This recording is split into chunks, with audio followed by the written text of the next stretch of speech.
is it worth the monetary gain to edit a piece of the core property? Which I guess is a money-grubbing organization. Yes, it is. But in terms of the original property, like, 50 and gang aren't looking at us like, the bitch took my skull. Which is hilarious, because I get to somehow reference 50 Cent Blood on the Sand, the fucking game, where insert main antagonist steals a fucking golden skull from 50 Cent and is like, the bitch took my skull. Many men, many, many, many, many men wish death upon me, dog. I don't cry no more. Don't look to the sky no more. Have mercy on me. Have mercy on my soul. Somewhere my heart turned cold. Have mercy on many men.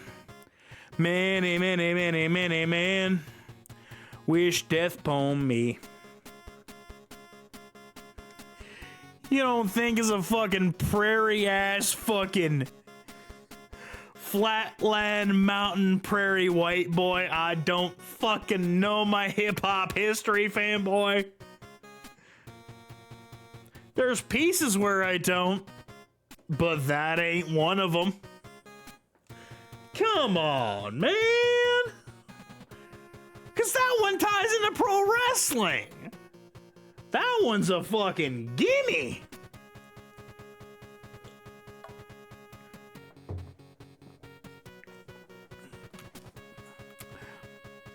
It's because I try to stay as like, I try to stay my gimmick as like the quiet kid. The quiet kid that doesn't speak out much until it becomes a topic that he knows a lot about. Or, asterisk, when he starts drinking.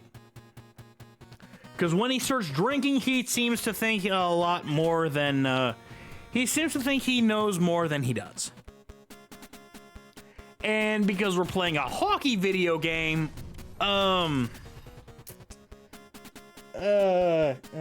the thing we want to talk about here is like, oh yeah, the booze consumption seems to go up a little bit. Game 3 at Canada Life Center in Winnipeg, Manitoba, Canada. Like, genuinely 13 and a half hours from where I live as we stand and breathe this time right now. Some players get into the game by physically engaging early. There's a fine line there, but that was executed perfectly. And Fanboy rips one off the post.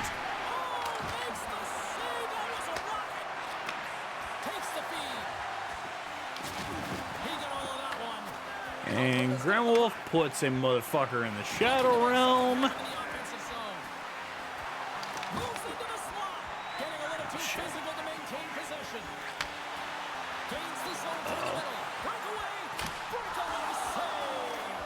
Feeling Insane is here because we might be in trouble otherwise.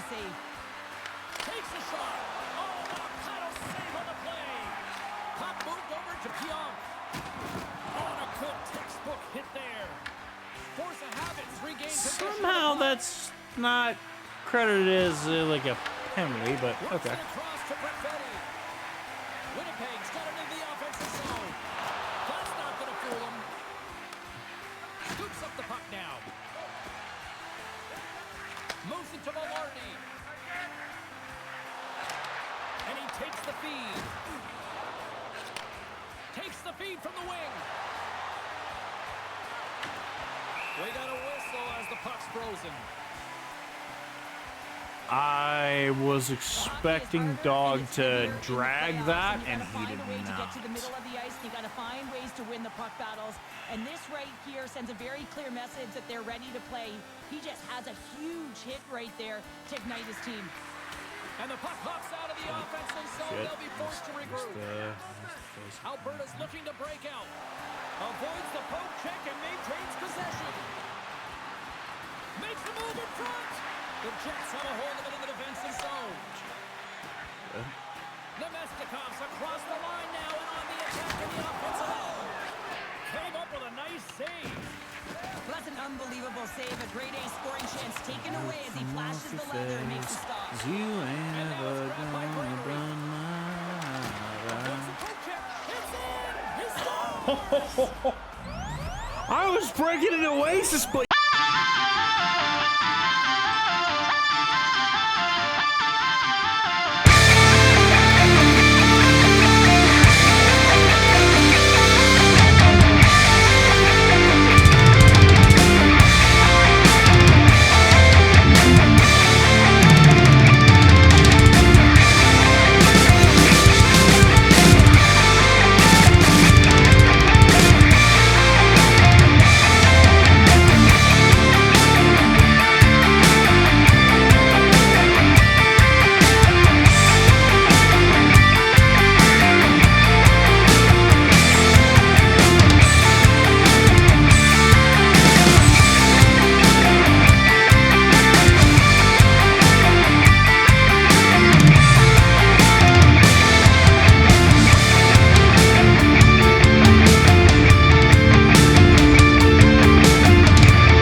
like a win at home is that much nicer. So essentially, giving the Jets a gentleman's sweep, giving the Jets a gentleman's sweep, 20 minutes in the books, second period just giving them the one win at home, and then putting them in a body bag at home.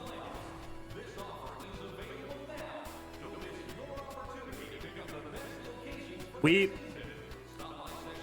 admittedly, season 3 of the Blue Shell Hockey Club, we well elected to win at home.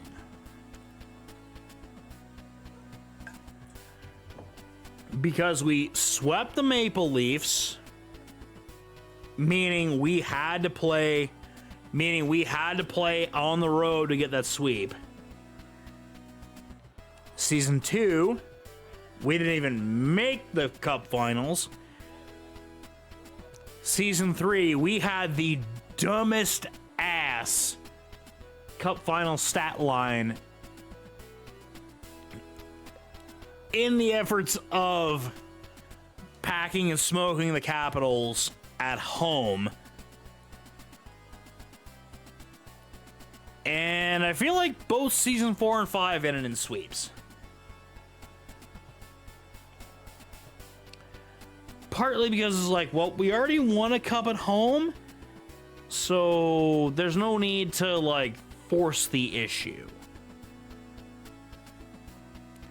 So, James is calling, let the chips fall as they may.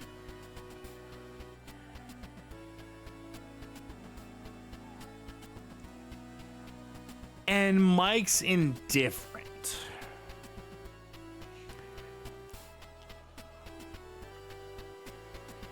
So, I mean, as it stands right now, the two answers that have been given have made it very easy. So, chat, argue against. Argue against the scarf, the jersey. If you're a goaltender, tend the goal!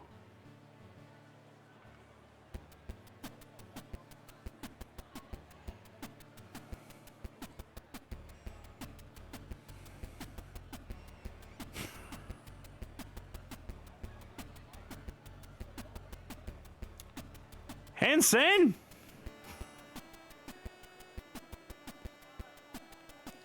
How do you feel like having your fucking commentator privileges fucking revoked, you dick? You fucking dick.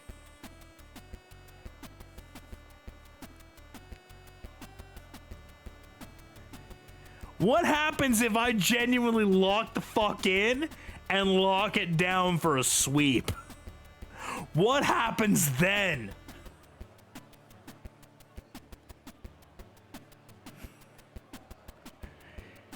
Then I probably would have been a dick and used Mike in a triple threat match to make sure he ended up in the fucking murder division. Meant he got packed and smoked by Ray, Fanboy Brian, and myself.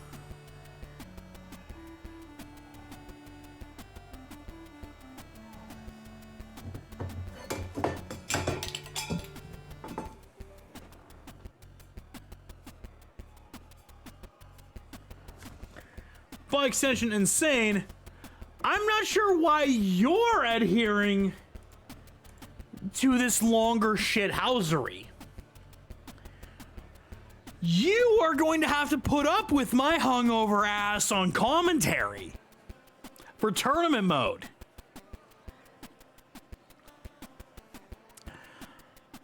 I am surprised by you, sir.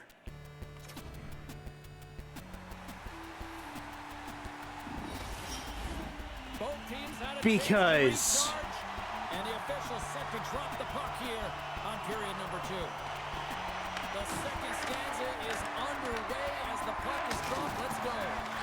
Let's get the talented Cheryl Pounder back into this one. What do you make of the first 20 minutes of that?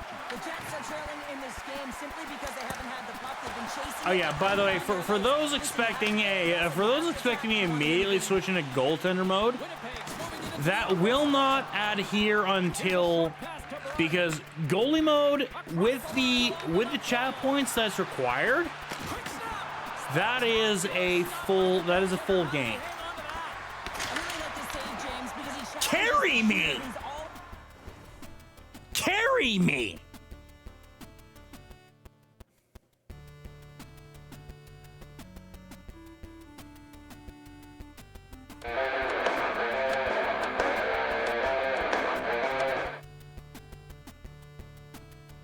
Carry me?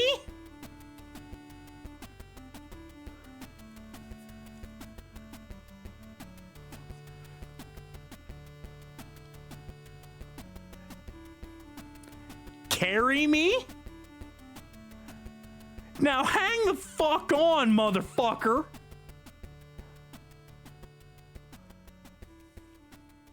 Mike, I will give you a minuscule pass, 'cause I know you're a big boy. Insane?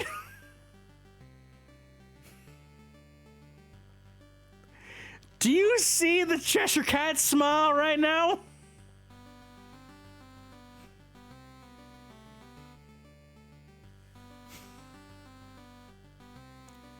I'm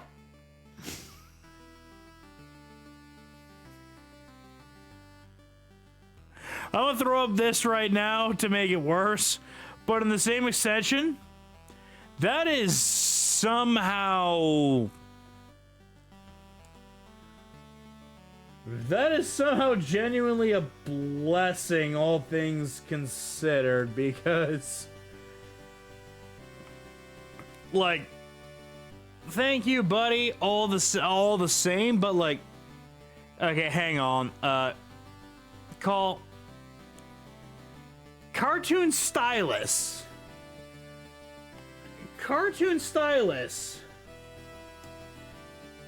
Ombre, jackass, motherfucker, are you aware of Skid Row? I mean, you're already banned, so at this point, it is an audience of 7 that wants to hear this, but, let me hit you with the Skid Row call. Get the fuck out!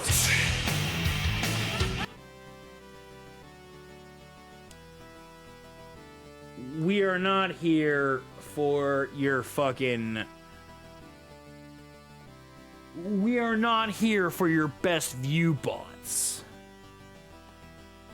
Fuck out of here with that nonsense. Thank you, Skid Row. And by extension, I guess, thank you, my hungover ass, for randomly discovering the song, but, like...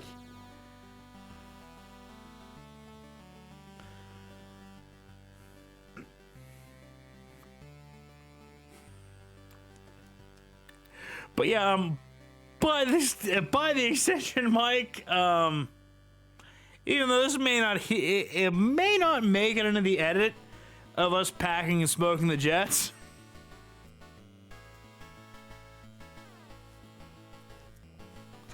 There's the double birds.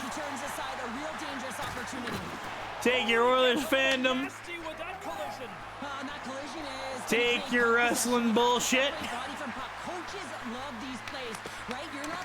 Whether it's Edmonton Extra Life Wrestling or Backbreaker Wrestling, Pipe Guy will put... Oh, shit.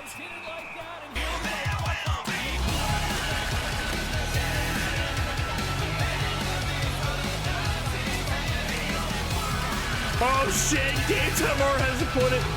Game Time Art has to put it to one of his boys. And Game Time Art gets smoked by one of his boys. Things like this can happen, but it was the nature of how it happened, and certainly he didn't feel that it was a clean hit, so he's stepping in fine his enough, and making sure that he's sending a very clear message. I knew it's the Cup Finals. It's the Cup Finals, Penguin.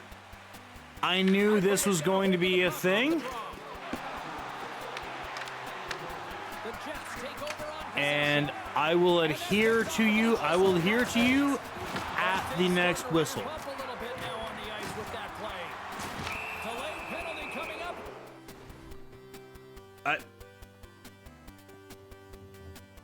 Holy shit, we drew a penalty. We drew a penalty.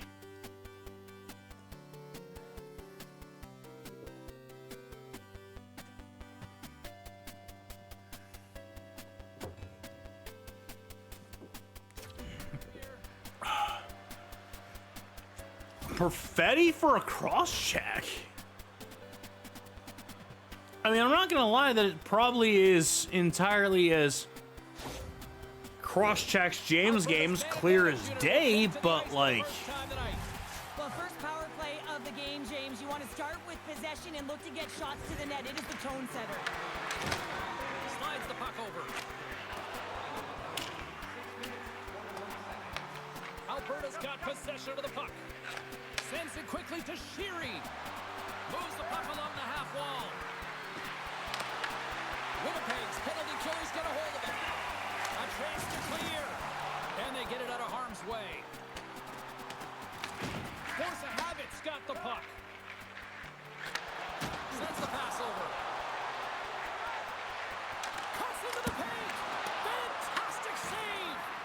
A player should never be left alone in the slot, but man, is the goaltender to task here. Gets out in front of it and makes the save. Alberta's got a hold of the puck now. Long lead pass into the open ice. Moves the puck to Iafallo. Moves by the check. Oh, what a stop. Ryan's in such great position. He's able to redirect that puck to safety right to the corner. Shot. Turned aside with the glove by Hellebuck. Trying Oh, to get the puck out of his own end. Good. Oh, he got hammered, and look at this. He's on his own bench. Well, at least you can take your time getting up when it's your own bench, James. Yeah, that's I'd be way happier landing on this Offside. one than the opposition. Well, this is a timely hit here, James. He knows they're down, they're trailing in this one, but they are not out of it. So if everyone can elicit some sort of response on their next shift, they can rally the troops and they can get back in this thing. And they take control of the puck here in the neutral zone. Shakes off the coverage. Stopped by the goaltender. The Jets gain control of the puck against the wall. And as both teams are now back at even strength, the power play goes over on the opportunity.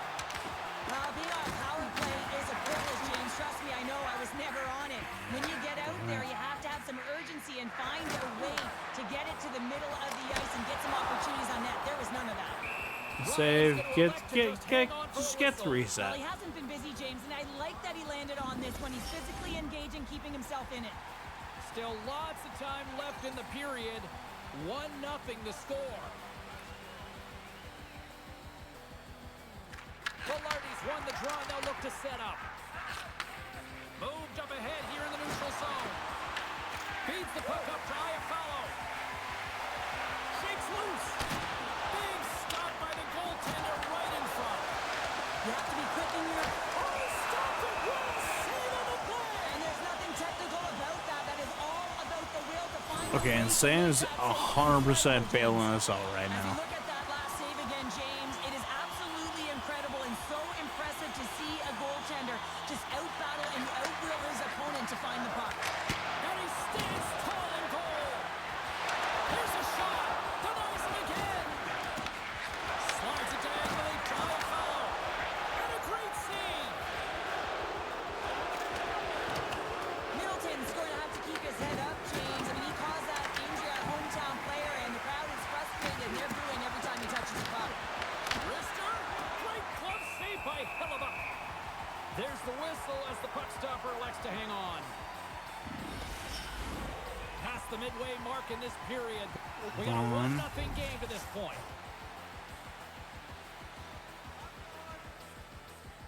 And as the puck is dropped, they win the draw Unsurprising. inside the defensive zone. Takes the pass, he banks it off the wall. And sends it just out of reach. James moves the puck. Long lead pass into the neutral zone. Quick feed to Pionk. Directed over to Connor. Rocked on the play. Here we go. On-man rush here. What a collision there, and that frees up a little room. Along the half wall with the puck. Moves it to James. Oh, one of his teammates was right in the shooting lane there. Hellebuck's going to hang on to the puck for a whistle. Wow, James, I mean, not everyone can Breathe. elicit a thunderous hit like that. I mean, he Breathe. just clobbered his opponent. The Jets seem almost a little frustrated out there as we near the end of the second period. They've had plenty of chances, just cannot convert. Moves it quickly over to Kepke. And he sidesteps the check there. Good use of the body on the play. Ryan's opted to hang on to the puck for a faceoff. Nice. Nice. Here in the late going of the frame, Force of Habits ahead 1-0. Winnipeg's got it, and they're on the attack. Oh, what a save on the clapper! And a smart heads-up read to come up with the puck. Nearing the 40-minute mark of the game. Winnipeg's got control of it now from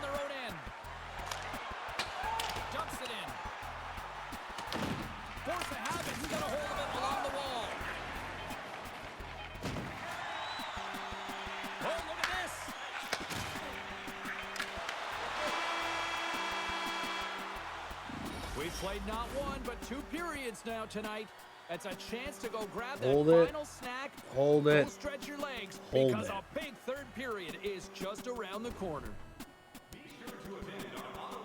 I'm not saying I don't need it,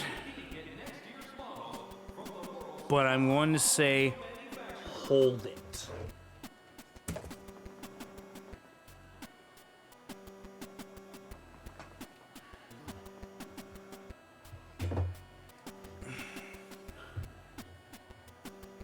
I'm saying hold it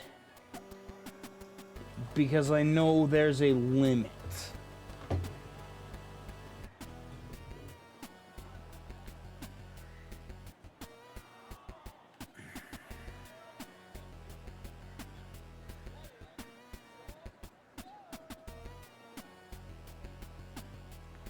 That's why.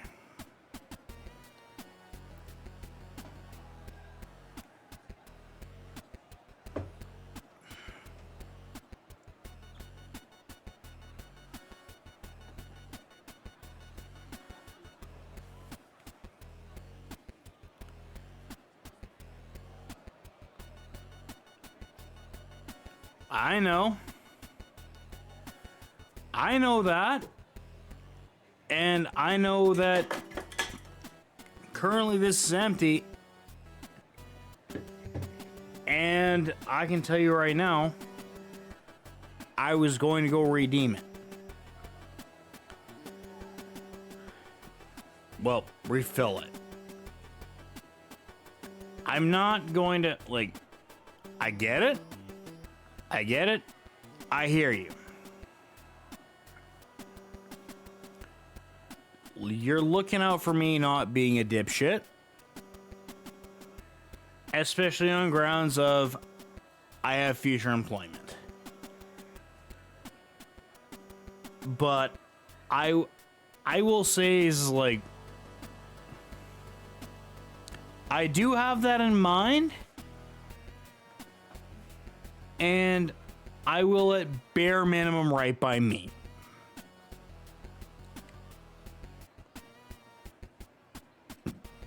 %, it's ready.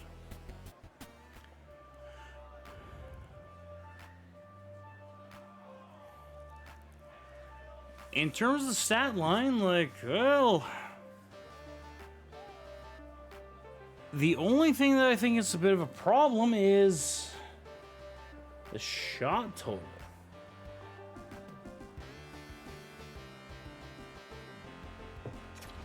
Because we've had a few games where we've been hitting equal, Welcome back to EA Sports. The final but hitting equal hasn't equaled a problem. Well, the moment of truth for both teams here as we are underway in the third. All right, let's get Cheryl Pounder back into the mix here. 2 periods down, 1 to go. How do you sum up what you've seen? Winnipeg's right where they should be. Problem has been because they've been scrambling in their own zone. They've been disjointed and disconnected, and they haven't had any puck possession. When you don't have the puck on your stick, you can't generate any offense at all. To his teammate! Just gets enough to keep it out. Well, he makes an incredible save on a point-blank shot here, James. I love the way he's aggressive, he's competitive, and he wins the battle. And he takes the dish. Blocked in front. Right on Main Street and on the attack. Can't stay on his feet. so apparently Art injured someone. I'm not entirely sure Feeds the who, puck over to Scheifele. but he did.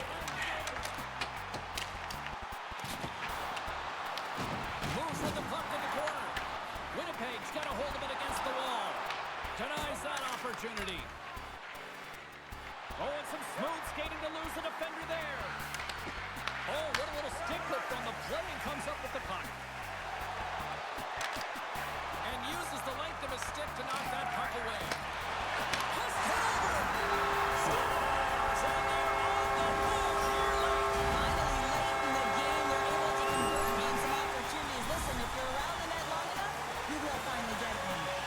Winnipeg's hard work and tenacity has paid off with the equalizer. Yeah, James, they fought their way back into this one, and it's been a result of hard work, good positioning, and the ability to counterattack, and that's a kind of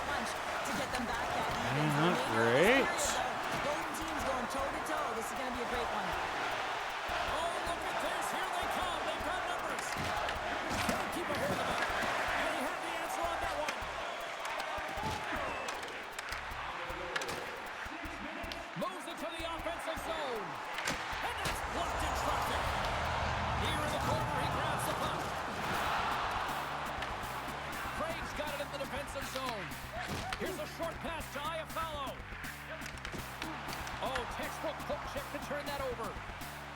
Sherry's got it in the defensive end. Now a quick pass to Gregory. Alberta's got the puck along the wall. Goes right to the crease. Oh, what a save in front. Hellebuyck's in a great position to be able to make that stop, James. That's in a high-scoring area. It's a threat, grade A, and he makes the stop.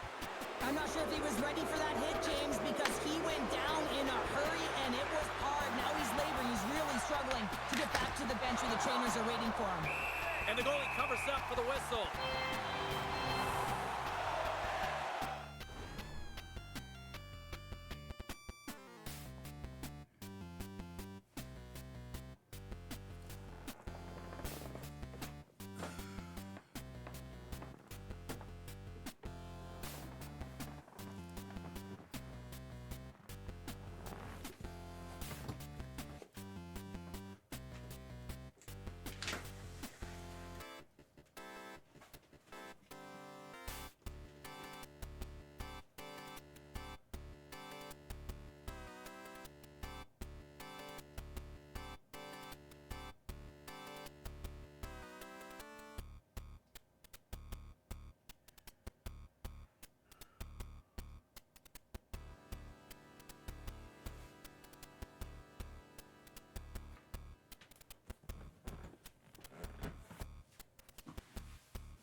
We're trying. But, brother, let me tell you. The next goal could be a big one as we are tied. Winnipeg's won the defensive zone draw. That fresh air hit.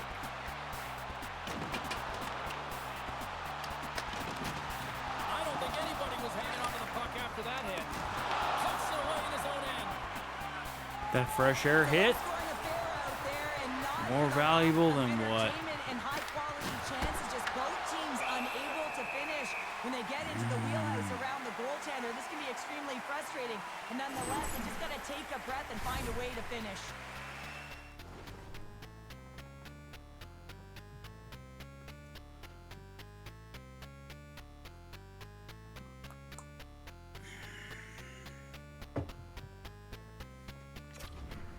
Last save has to give this team some momentum. I mean, that's a point-blank chance that he's able to take away. Just very aggressive and assertive in his crease. And off the draw, they win possession. And someone's going off here as the ref's hand goes high in the air. Whistle blows, stopping. Oh, dear. As the official makes their way over the bench to talk to the coach. I mean, this game is anybody's game right now, Cheryl. Well, yeah, it's a critical juncture as well here, James. And the coach wants an explanation as to why the official's making the call at this time. Hit the blast! Oh, how about that for sacrifice? Well, on a PK, you have to sacrifice, and I love the way that he gets out there aggressively and makes sure that that shot does not get to the net. Alberta's got a hold of the puck. Toss it up on the play. Quick feed to Perfetti. Big time stop there. Into the offensive end now. Trying to get something going here with this man advantage as they start from their own end. Hellebuyck's been fantastic in this game. It's the timely big save, and he's a real difference maker, not just between the pipes, but also the message it sends to the entire team. Just a calm, right? Anytime you're defending, you find a way to make that save, and now all of a sudden you're moving the puck north. I think you play differently when you have a guy in the net who's making those kind of saves. Weaver's got the puck. Look at this. Oh, that carries off the mask. And he shakes it off here after making the save. Hellebuyck's been outstanding tonight, James. I mean, he's made the saves. And in the threat. He's really given his team an opportunity to win. You can't ask for more than that. Oh, a chance to make a nice move, and the puck disagreed with him. He's showing off his skill set, trying to make a silky move around the defender, but he gets denied. And they keep the pressure on. Steps inside. Oh, there's a Gansomar I think he's got a target on his back now. He's got Probably. Because you haven't exactly been, like...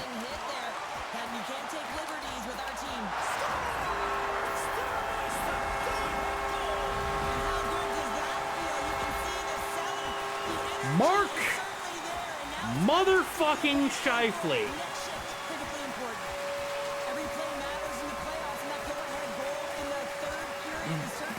No, Art, I don't know who you may have, I don't know who you might have sent to the Upside Down. It's either Nemestikov or Barron.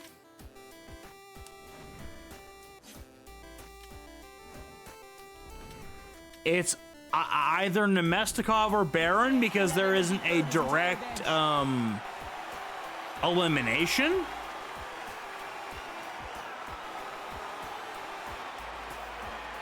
But yeah, let's just say that the hometown man has not exactly endeared himself to the actual Winnipeg faithful in Game 3 of this conference, in this Cup final.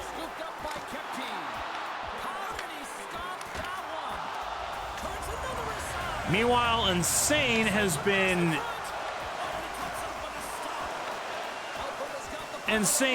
a fucking beast in keeping this a one-goal game.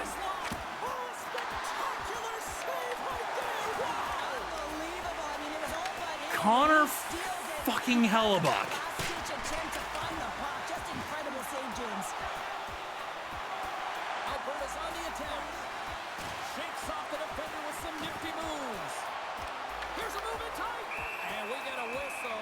Holds it.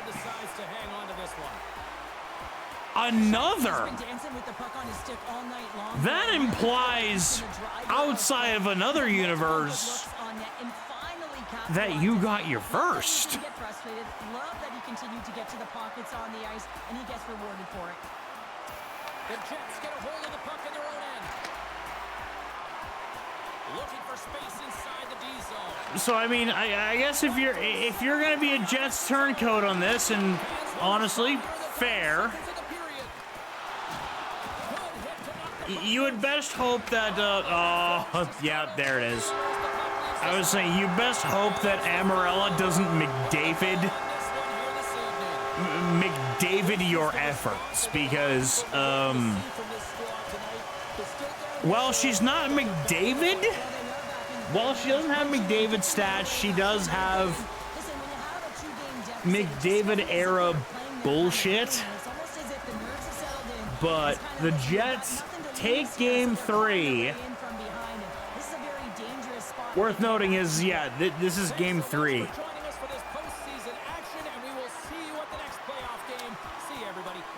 This is Game 3. Hellebuck, hell of a game by Hellebuck. Mark Scheifele with the game winner. Mark Scheifele, the genuine, like, it's him and Kyle Connor that I'm worried about. The rest of the Jets be damned. And yeah, okay, mid-season the Jets traded for Nick Foligno, and I forgot to circle around the trade deadline because well, we were in a scrap for our playoff lives, so I really didn't care about the trade deadline that much. But yeah. Dude, I know, right? Like, I mentioned that when I admittedly, we had a game against the Jets late season. I'm like, Foligno? What the fuck is Nick Foligno? I knew immediately it was Nick Foligno. I was like, what the fuck is Nick Foligno doing on the Jets? And it was in a game that the Jets bodied us, and I was like, wait. Like, what the hell what the hell is Nick Foligno doing?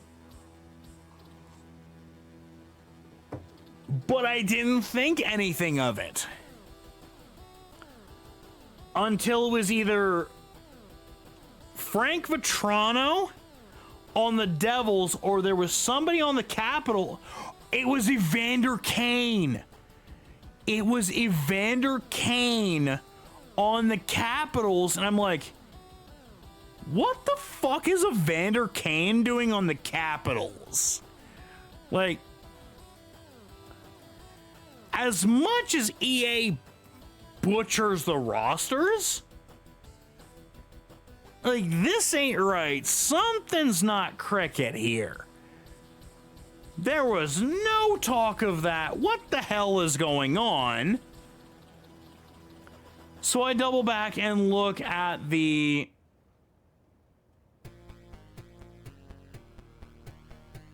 in bringing him back.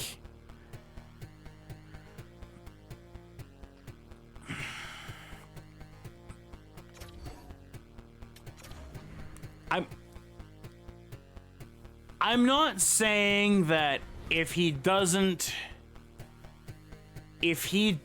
produce like he did with the Oilers, that's a bad thing.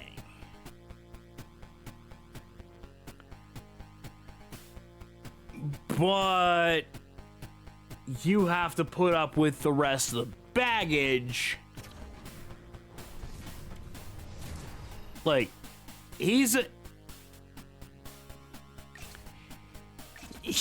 a, if you're going that route, he's a deadline acquisition.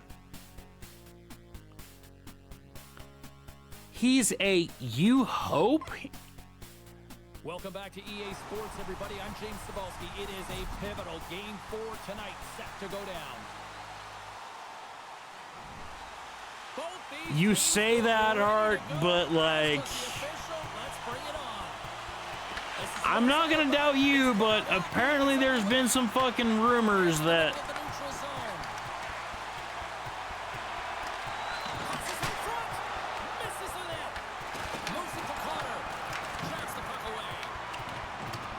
that's like Evander Kane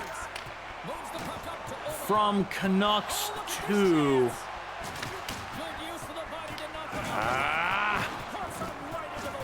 Just let Kempe score on you, you fuckers. Because if I gotta have fucking Cole Perfetti do it, if I gotta have Cole Perfetti, or I guess technically by extension Nick Foligno do it, that is a, like, don't make me do it to you movement. Because, well, one of our expansion pieces is Nick Foligno. He knew exactly what he was doing with that hit this early in the game. He's trying to send a message and dictate the pace. Picked up along the wall by Grima. The Jets gain control of the puck. Moves it quickly over to Nemestikov. Kick rocks. Lowry kick rocks. We're not letting noted goal scorer Logan Stanley do it to us.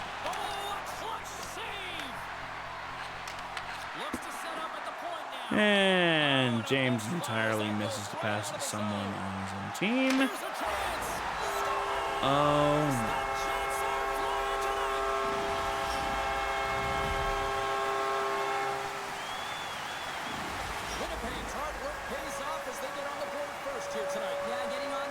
If the sobriety ship might need to set sail here, because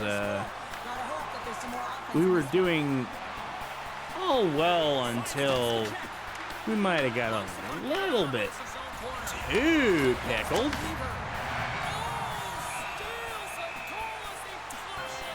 And then Connor Hellebuck. Well past the midway mark of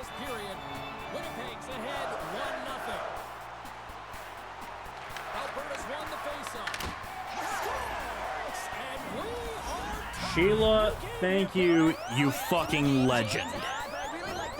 Hit the Wu-Tang. Now it's what they do with that momentum. This next shift, it's critical. These aren't flashy goals, but they're hard-working goals to fight for position. Sometimes you're rolling off a check, sometimes you're fronting one. I'm not afraid of the Jets in overtime. James, I felt like they started the period, they were back on their heels, and they couldn't get out of I fear the Capitals in overtime because Alex Ovechkin is just an entity that exists. Craig's got the puck now here inside his own defensive zone. I fear the Winnipeg Jets in overtime as much as I fear my own Calgary Flames. Like, oh no, who are the Flames going to punish me against in overtime? Walker's won the draw here in their own zone. Nazem Kadri? They go on the attack through center. I mean, admittedly, that's fair. He doesn't have much of a playoff profile because he tends to get suspended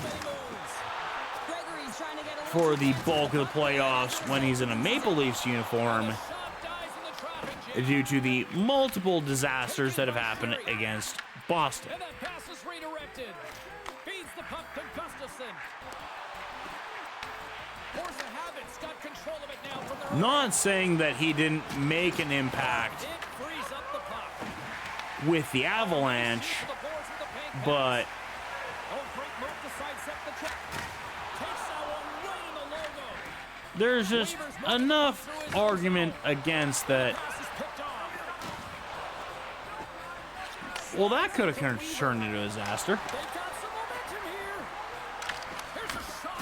Turned aside with the glove by Hellebuck. And then Connor Hellebuck.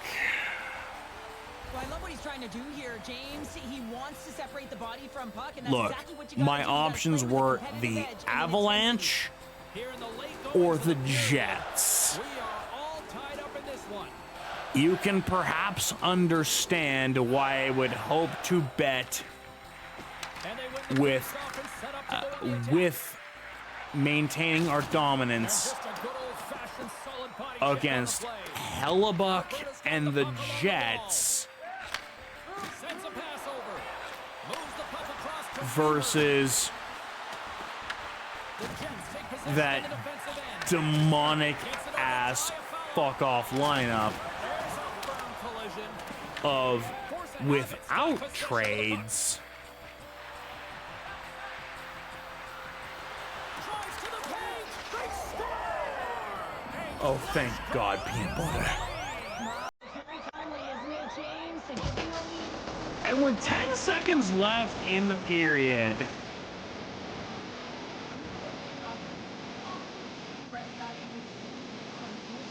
Down in the butterfly, trying to make himself as big as possible. Not big enough for that shot. with 10 seconds left in the first period, the Jets give up a the Jets give up a bit of an oopsie. Especially when there's so much time left. Here's a shot. Taking it away, and he comes up big. There's the horn for period number one. As it comes to an end, we've got lots more action. 2 more thirds of this one to go. Stay with us. I mean, offensively, we're holding up, Both teams which with a is chance to reach weird considering our current state. to get underway. Second frame is underway as the puck is dropped. Which I don't know if that is a testament to the difficulty of the game or if an accuracy check on the IRL Winnipeg Jets, who, by the way, are not getting Gavin McKenna, because even if they finish 32nd of 32, they are not going to win the lottery. The Jets gain possession along the wall. Shuts them down. I am going to huff that hopium until June, well, until April when I am proven. As it goes off one of his teammates. Takes the shot. Scores. Make it 3 in a row. And Game Time Art does it to his boys.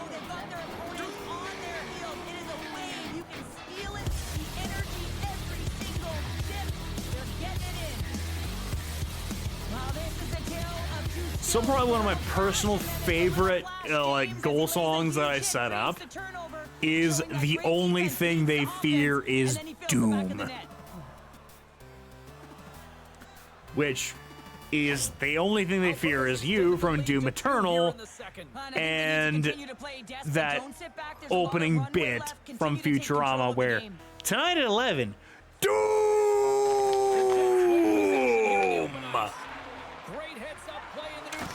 Like, fuck yeah, Morbo, and fuck yeah, guy who voiced Morbo, because, well,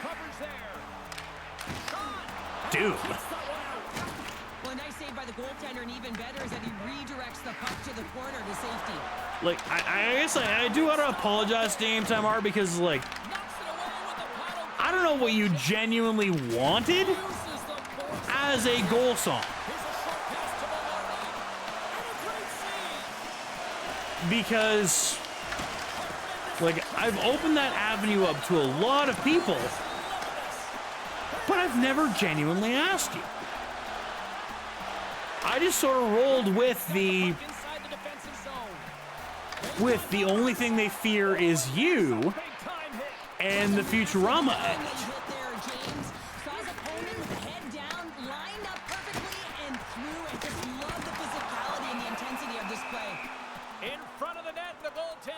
Which, if you have a goal song that you want, you gotta love it. You have to have great timing. You gotta know when your opponent's vulnerable. it's not even the Futurama theme. It's that opening. It's like that opening stinger from whatever episode it was, where it's tonight at 11. Doom! Combined with The Only Thing They Fear Is You from Doom Eternal, which at the time I thought was like the dopest thing, because fuck you, Adam Lowry.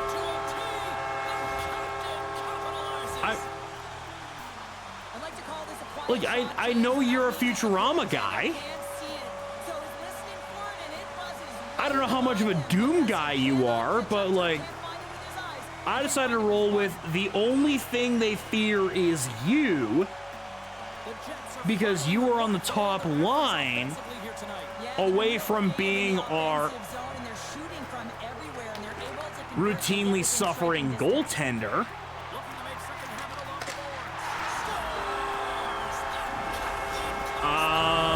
Okay.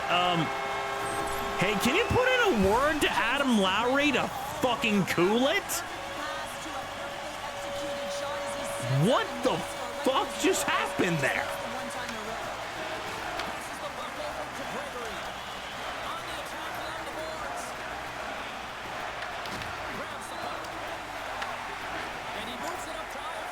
What the fuck?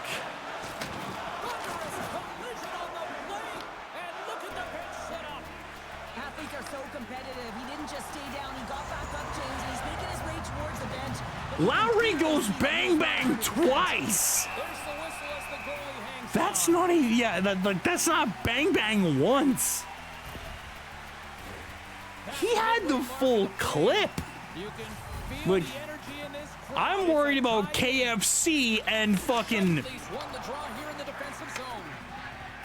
I'm worried about the successor to Captain Sirius, even though he doesn't have the Captain C.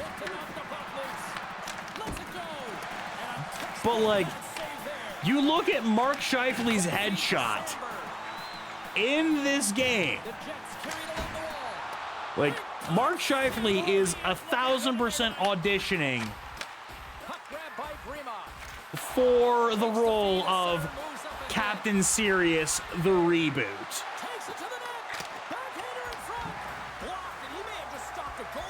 I think he did, James. I mean, you got to protect the house, especially when it's a great threat shot like that, and he finds a way to And that pass goes literally anywhere than I would have wanted it to go.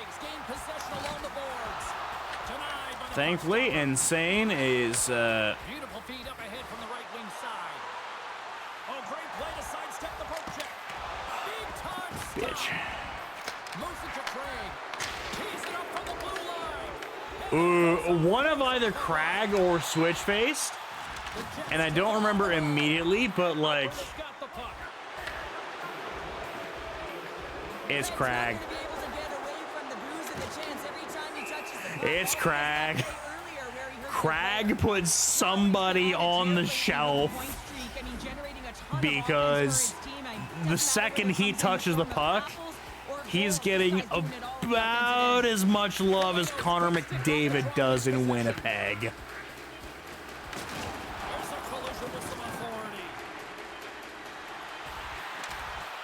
Puts it on net. Tying seconds and he makes the save. And game timer misses one. Brings the second period to an end. Both teams will go back So- to their rooms and get a quick breather. While We have a tie game because Adam Lowry went fucking ham. Oh, Nemestikov. Nemestikov has the opening goal, but then Sheila and Peanut Butter, and then Game Time Art himself said, like, fuck you. And then, well, Adam Lowry was like, I am the captain, and if I am going to go down with this ship, I am going to make sure that if I fall, I am taking this ship kicking and screaming and sentencing the Blue Shell Hockey Club to mediocrity.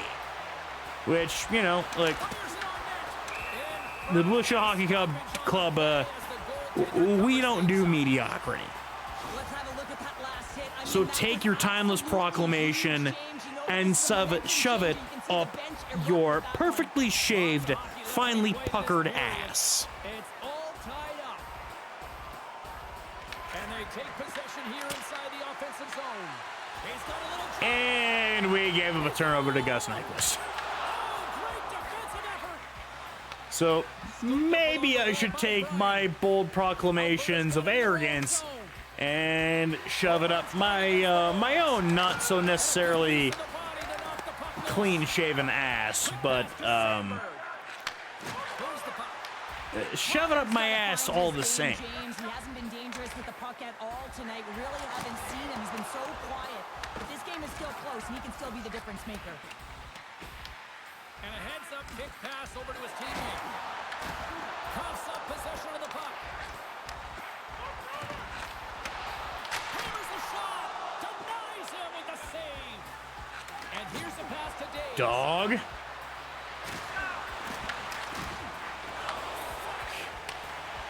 Are we going to overtime again? Solid check on Because the play. overtime has not been good. Overtime has not been kind to the Blue Shell Hockey Club in the playoffs. We are 0-2. We are 0-2 in overtime in this particular playoff. Oh, hey, thanks, Morrissey.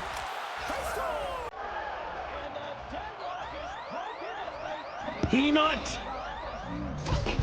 Butter Gorilla Radio. Turn this shit up.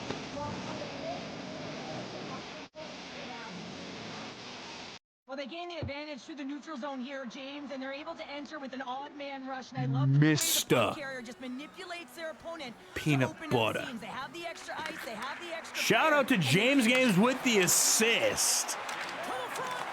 Fires it. And he was ready for that one. Gregory stick handling in his own zone. He grabs the puck here at the point. The Jets gain possession in their own end. Goaltender hangs on for the whistle.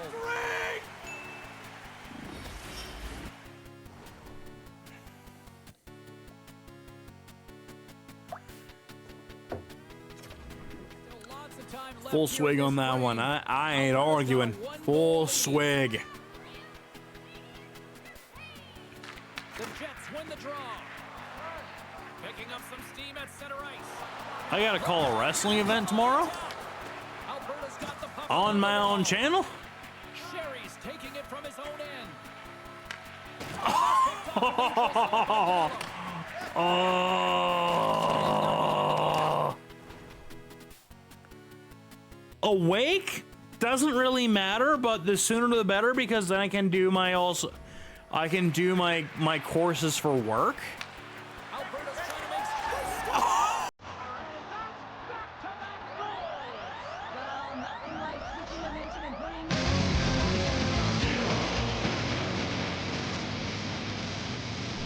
Make the busser walk the plank, the butler of the yo-ho-ho. The wrestling?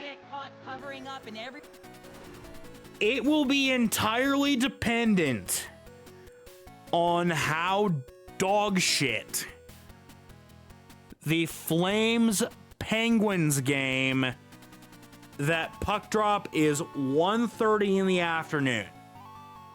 I'm hoping you can get the I'm hoping you can get where this music is coming from. Oh yeah, and it's been a consistent effort from start to finish here, James. Now they got to make sure that they play this last little bit the same way they started, aggressive on the puck, but be cautious when they need to. Sometimes the simple play just know, is the effective one. I gotta beat you. I gotta establish my legacy. I have to keep my legacy. It's all I got.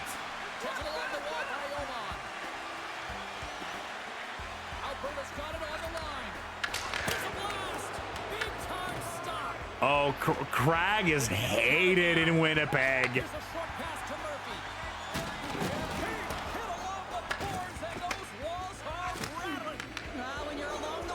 I mean, let's just get rid of Logan Stanley right now.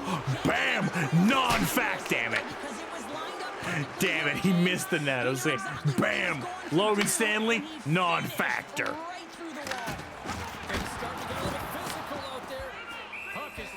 Who in the fuck? Nick Foligno. Nick Foligno trying to do the old fucking Superman. Trying to hit a Superman goal, make the highlight reel like he's motherfucking Soldier Boy or something. What the fuck? Nick Foligno, what the fuck are you doing? Get out of here.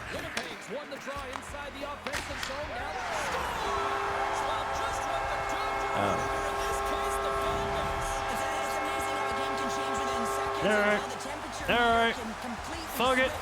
I'll take the heat for this one, but you can probably guess what song is playing next.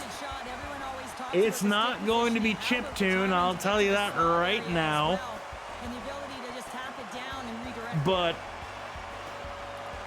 if you're a wrestling fan, you know what song's coming when this chiptune version of it ends.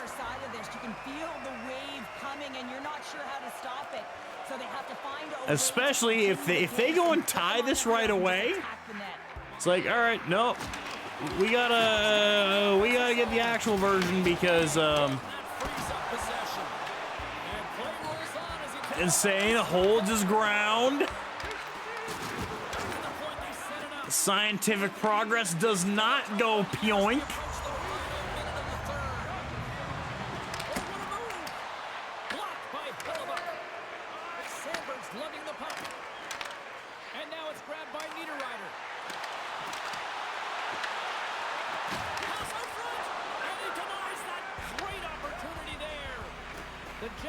Oh shit, there's only like 30 seconds left.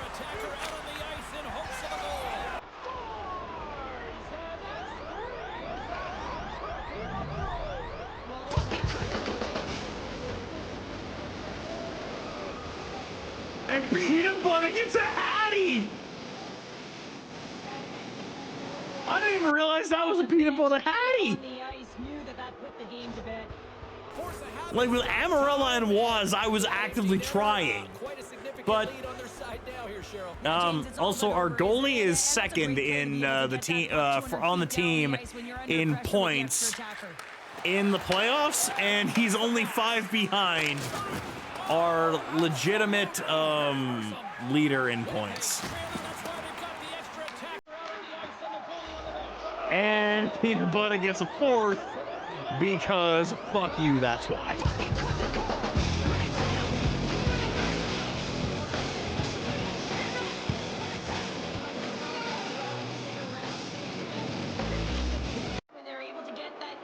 At this rate, I'm wondering if I shouldn't play fucking Guerrilla Radio instead of the song that's queued up, but... nah. If you know, you know, and even though I didn't really watch wrestling at the time of this, I had the album. Not the main album, but as a Canadian kid, big shiny tunes. Everything they can to get on the board and keep this game in their favor. He's just got to take a breath there after that save and find a way to continue to make them. It in your eyes, I can see it when you laugh at me, look down on me, and walk around on me. It's simply the best, and we'll see. Just one more fight about your leadership, and I will straight up leave your shit, 'cause we are one game away from Dynasty. This time I'll let it all come out. I did not even check the 3 stars because I skipped it. And I skipped it again because the Jets are one of them. We're gonna do shit my way. It's my way. My way or the highway. Give me the 3 stars. Peanut butter. James gave him the 3 assists and 2 helping his shoulder pad. Adam Lowry, who tried to make sure his Jets didn't die, but Mr. Peanut Butter on fucking demon time. Mr. Peanut Butter with the corporate leader endorsed steel chair. With the Fred Durst endorsed steel chair.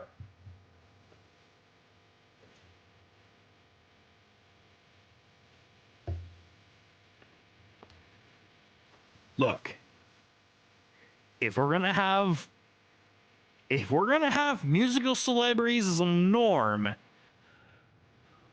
we can redact the genuine rotten human being indoor steel chair for the evergreen hype package and say it wasn't the Mr. McMahon indoor steel chair, even though it makes more sense in the storyline.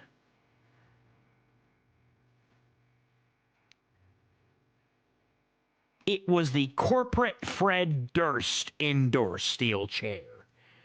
Because what did Fred Durst and Limp Bizkit do after My Way and Rollin' and Chocolate Starfish and the hot dog flavor Wawa?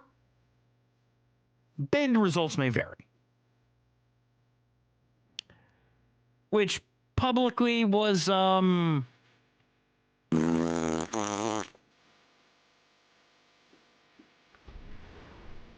and then Gold Cobra. That was,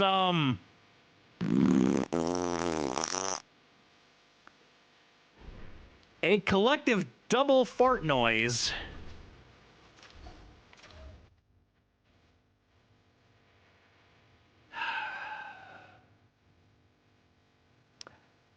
And now it's time to put the Winnipeg Jets away. Unless, will the Winnipeg Jets be the first? Because one thing I know for sure about the Blue Shell Hockey Club's history: swept the Maple Leafs for our first cup. Went to 5 games with the most fucked ass stat line that the Capitals genuinely nearly fucked up to get a home cup win.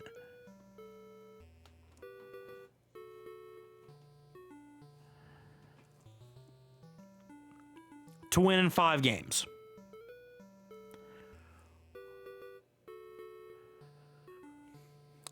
Swept the Flyers. And then I genuinely don't remember who we played with the Oilers stat team.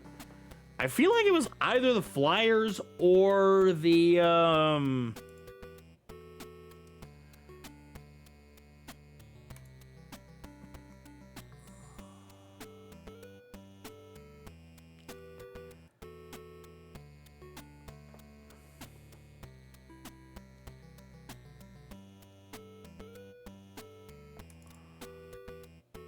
Jesus, 10 hours. I'm looking deep out. I mean, mind you, I'm looking at the Oilers history.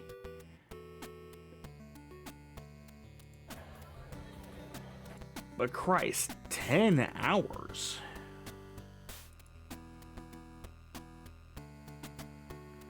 Well, I did the intro for that as well.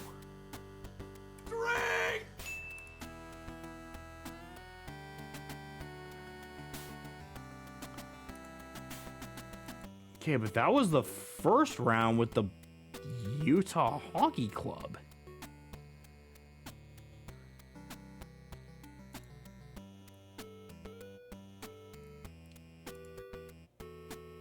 Cause yeah, we piped Utah and then we piped the Kings. And I remember we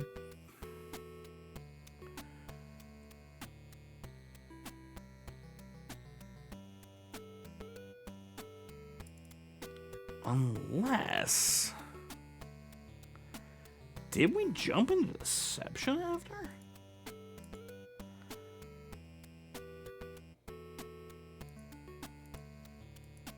Oh, no. Oh, no.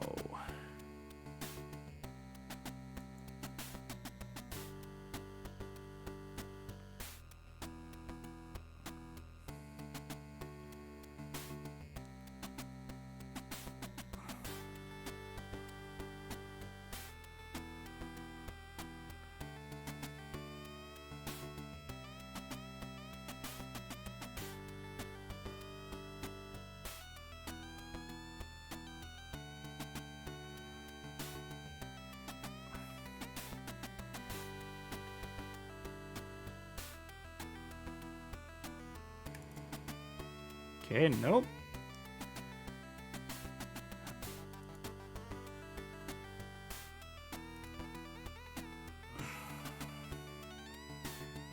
Okay, no, that's Utah and the Kings.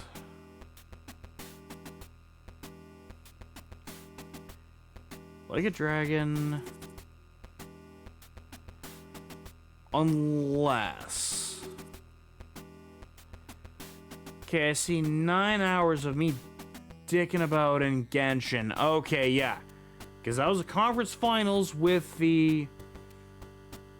Oh my god, the Jets! Or the Devils! It was the Devils that we faced last year in the Cup finals. We went Utah, LA, Winnipeg, and the Devils.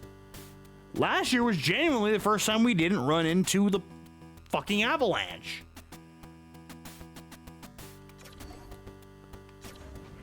Is that going to change my outlook on the Avalanche as essentially the final boss of the virtual NHL?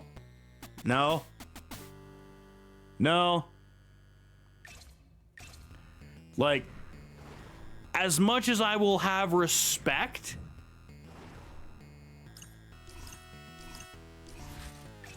I say that as we are rocking the Anubis jerseys. I will say that in what is going to be the first chance at us winning the cup.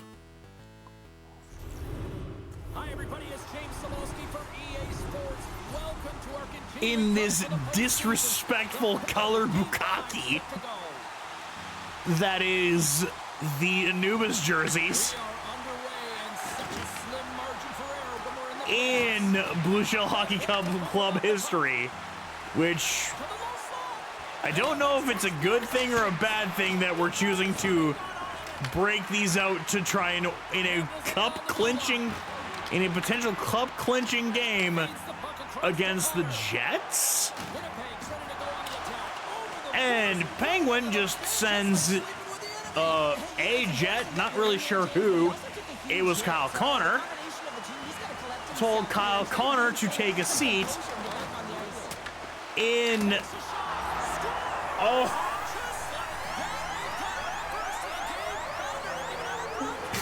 fanboy. Fanboy seems to perform in these jerseys.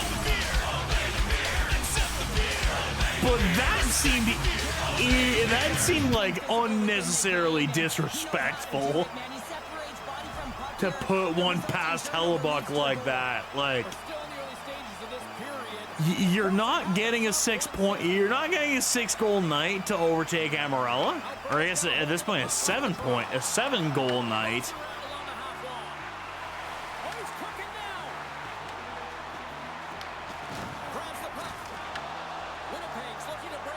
But getting the 1-0 against Hellebuck to grind out the night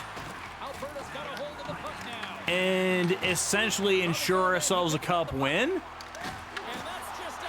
at home.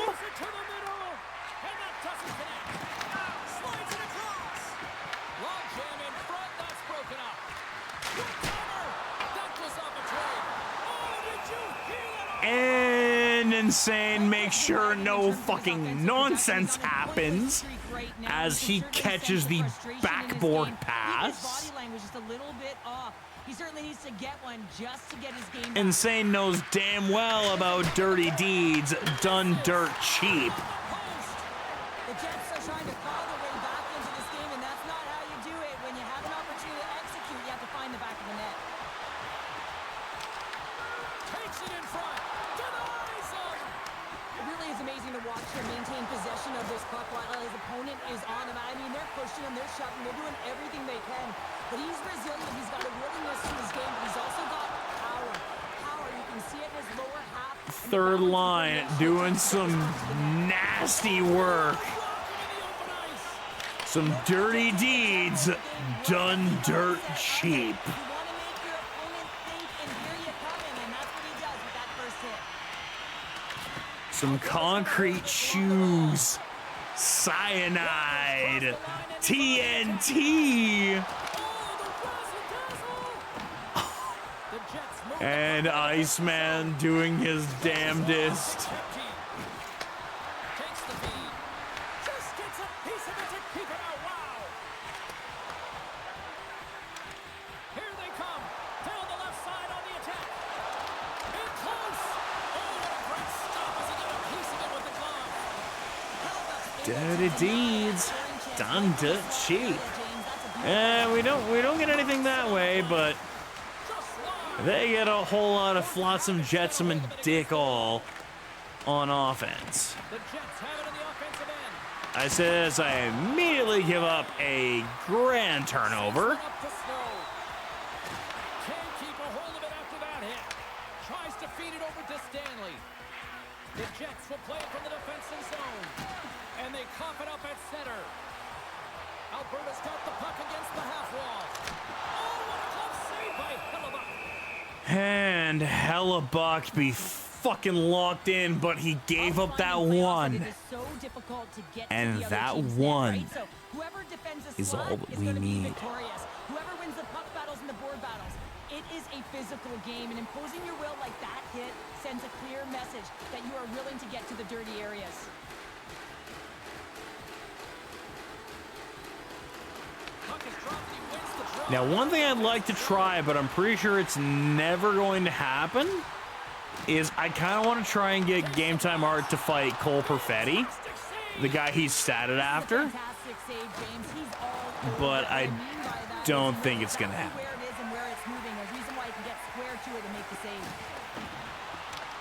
From the point, they take control of it. Shot attempt completely fails on that. Nemestikov's got it across the line. Moves inside. Scores! And as they say in street hockey, new game. It is a new game, and it's We- never over, right, James? Because We they gave have up the one advantage to of chasing it. But now Vladislav Nemestikov? energy created with that goal. Getting into the later stages of this I period. mean this in the nicest way possible because I genuinely do know, like, as a player, his journey in that, but, like, when Nemestikov, Ryan styled Who? in and able to redirect that puck to the corner. Big time stop there. and then insane Goaltender, and that's what you see from Stonewalls. all of those different drills to help them with these kinds of saves. Just flash the leather and make the save. What a glove hand. Like, And with that, the first he period Stonewalls a comes to an man. end. Both teams will have a chance to get a But breather, apparently the and they'll be Winnipeg back on the Jets ice are for not period number keen 2. on dying in 5 games. The Winnipeg Jets are dead set on trying to make it longer than any other team has made it in Blue Shell Hockey Club lore. Because in the finals, This period, the next goal could be a big one. no team has made it more than 5 games. Angles it over to Oman. Puck picked up by Essentially, no one is ready taken by Scheifele. for the Blue Shell Hockey Club. Dished on over to Connor. Shot gets a piece of it to make the save. Although Kyle fucking Connor is trying to make one hell of an argument. You just react, and if you get there, you get there. What a great job. And the puck skips away after that. And Gus Nyquist can pounce in. Offensive zone, but he tries one too many moves and he loses the puck. You know what's funny is the Jets are, in a way, built kind of like the Blue Shell Hockey Club in that they're more of a physical grind you down team, but Well, he's doing what it takes, James. And listen, coach is gonna the love that Jets one. have sort of a built-in edge in that they have they have some game-breaking bullshit in the name of Connor Hellebuck. Beat the goaltender, but couldn't beat the post. Force of habit, players getting a little frustrated. They need While the Blue Shell Hockey Club has just railed a number of them off Insane, the who has been a post. fucking gem the entire season, The timing it takes to meet your opponent right at but the is right statted time, and after that's just Joseph gets the Wall. job done.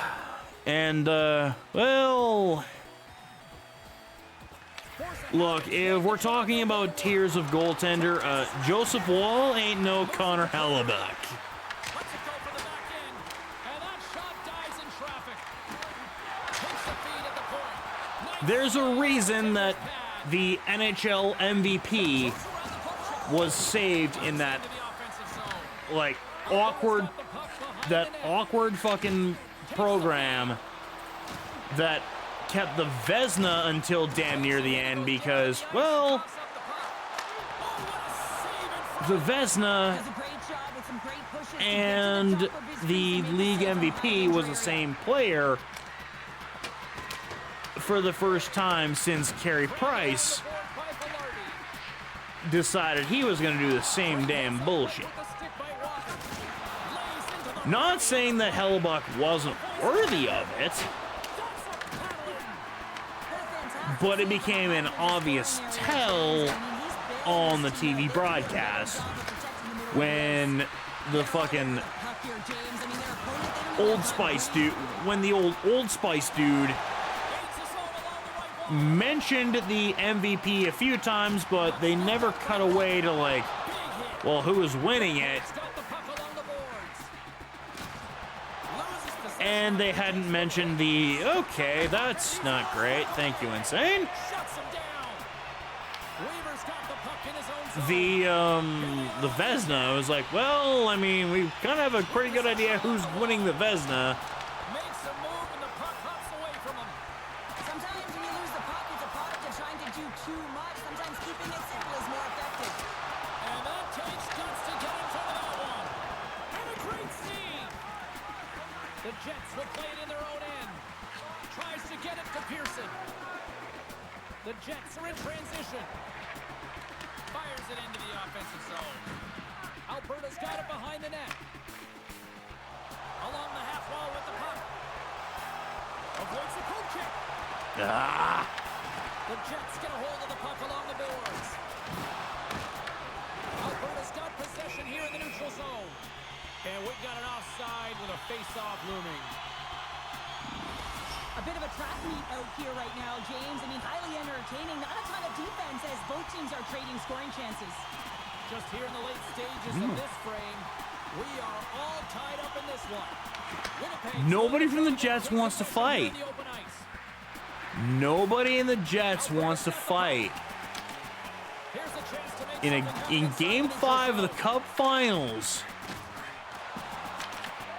nobody on the Jets wants to fight. And that concludes the second period of play. Still one more period. I'm not of regulation time. saying We'll see what happens in the third next. that's maybe a bit of a damning indictment. But it's a tie where the bulk of the stats are right down the middle.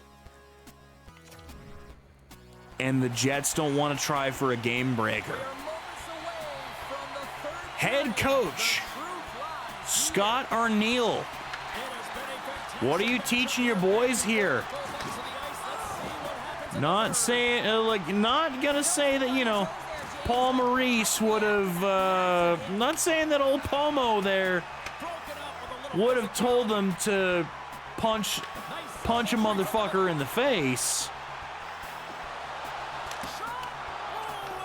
But, old Coach Pomo would have tried something. Instead of trying to stay the course here, he would have tried something for an offensive edge. And if it blew up in his face, he'd likely have a profanity-laced post-game that ultimately says, like, well, yeah, that was my decision and I fucked up. And if you don't like it, take it up with me. That was my call to make.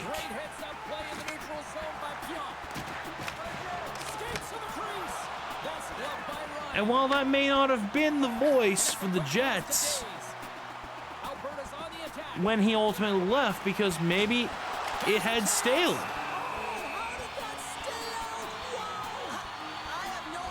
It did a year later run into the run of form that the Florida Panthers have been on. You can feel the energy in this crowd. It's a tie game. Moves it quickly over to James. The Jets gain possession along the wall. Tries to get the puck to Sandberg.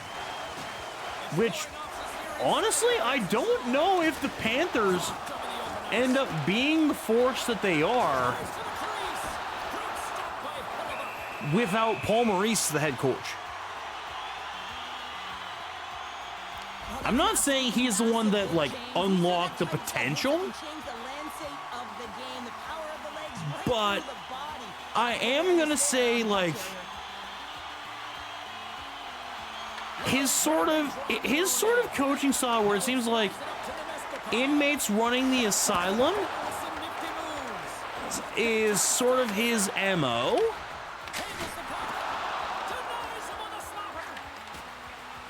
Where he just sort of lets sort of come whatever may kind of thing.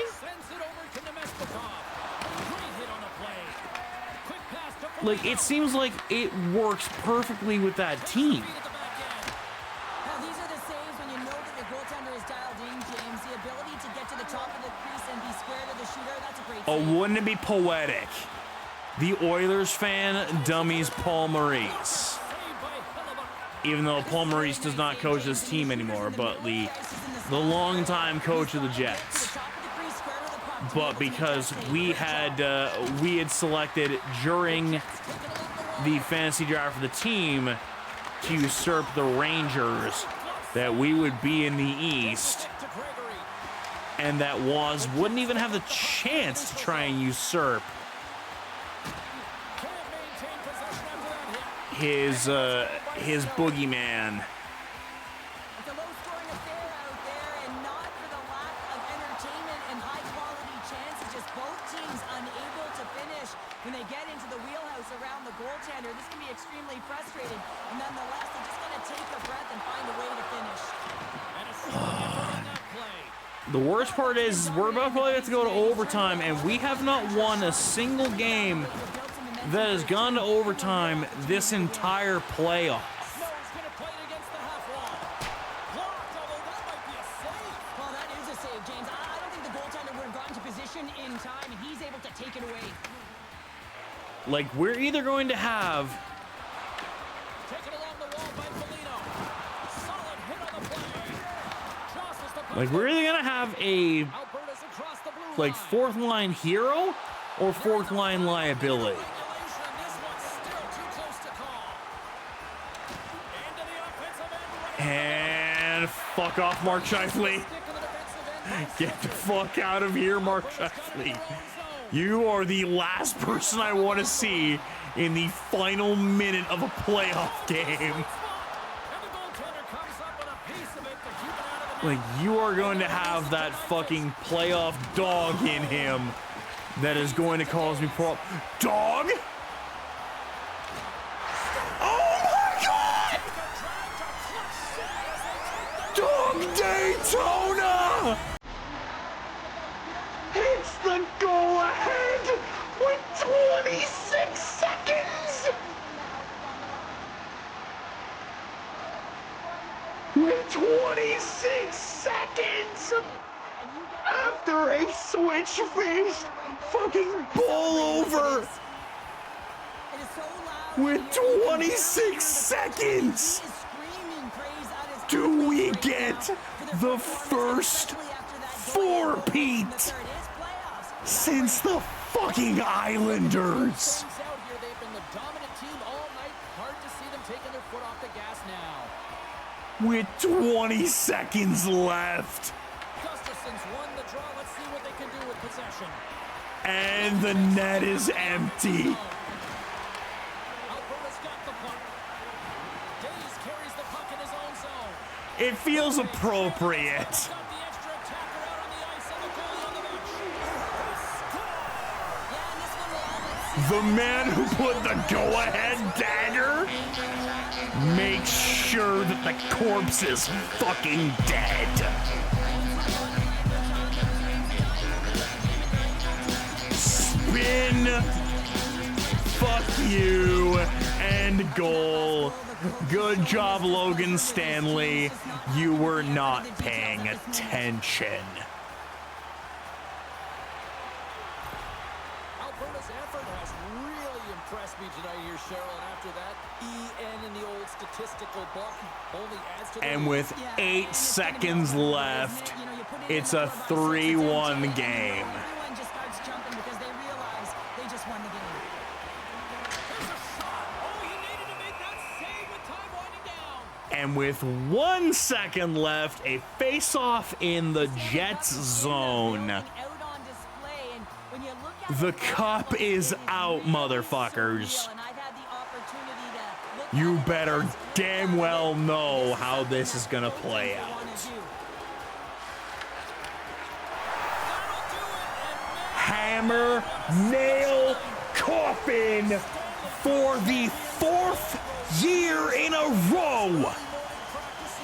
The Blue Shell Hockey Club And their name is going to be embossed in the cup. remains Not just the your gods. gods. But how about their support system? I mean, a lot of players request trades to go to contending teams. Why? It's right in front of Of the them. NHL.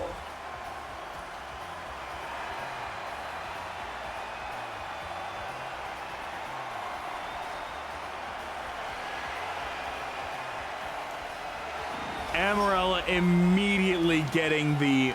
The moment of truth has arrived. Lord Stanley is about to be handed out. Oh, so much fun. You can feel and sense the dream is alive. It is right there. I mean, I feel like we have to play this, the proper one, in its entirety at this point.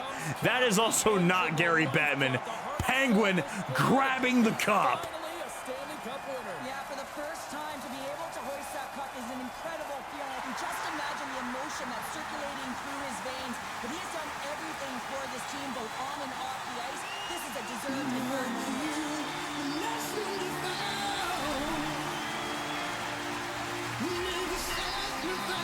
Wanted to give it to Insane.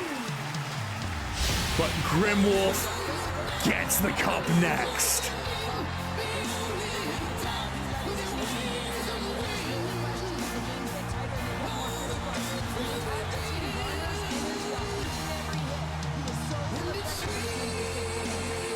Give that shit to Insane. Without him, we are fucking screwed. Without Insane and Mike the Ref, we're fucking screwed. Sweet, sweet victory.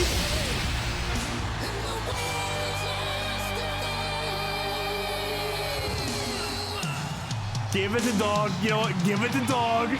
Dog, put this shit away. We did it in the fucking Anubis jerseys.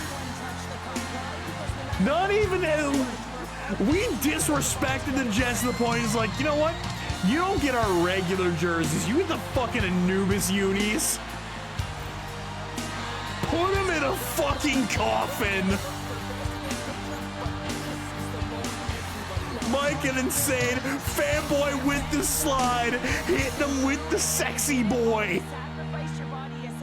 He's just a sexy boy. Sexy boy. He's not your boy toy. Boy toy. And now we have the party in the locker room with Jesus.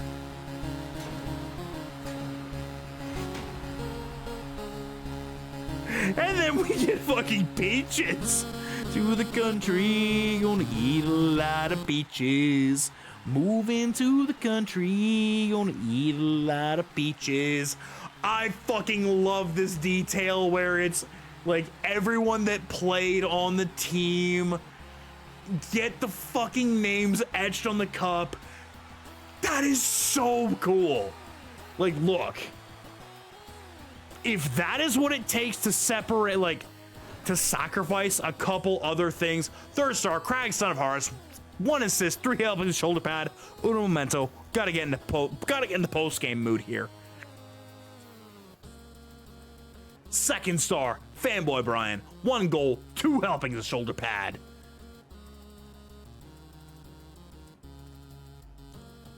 It's gotta be Dog, right, for the 2.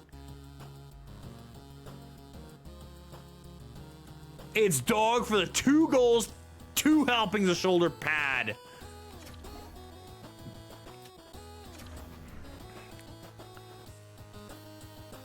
But we've hit we are full on dynasty status at this point.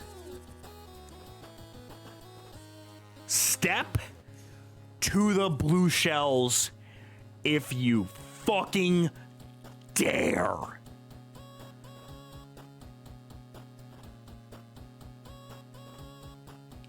The only ones that could were the 21-22 Colorado Avalanche. They were the only ones.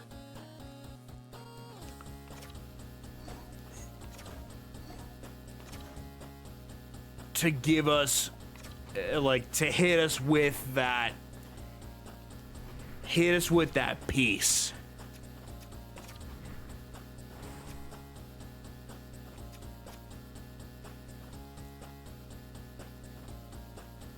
Four cups in 4. It's the 4-peat. The last time a 4-peat happened was the 1980s. with the New York Islanders when they went on their God killer run. Joe Montana and the 49ers couldn't pull it off. Jerry Jones and the Cowboys couldn't pull it off. The New York Yankees, not even in the fucking conversation. Early 90s Blue Jays, you got 2, but that's too short. Braves, stymied. Yankees, fuck off. In terms of hockey in the 90s, what do you got? The back-to-back Red Wings? Or the back-to-back Penguins at the beginning of the decade? No one even came close. For the 90s? The 80s? Oh, hey, the Oilers had a chance.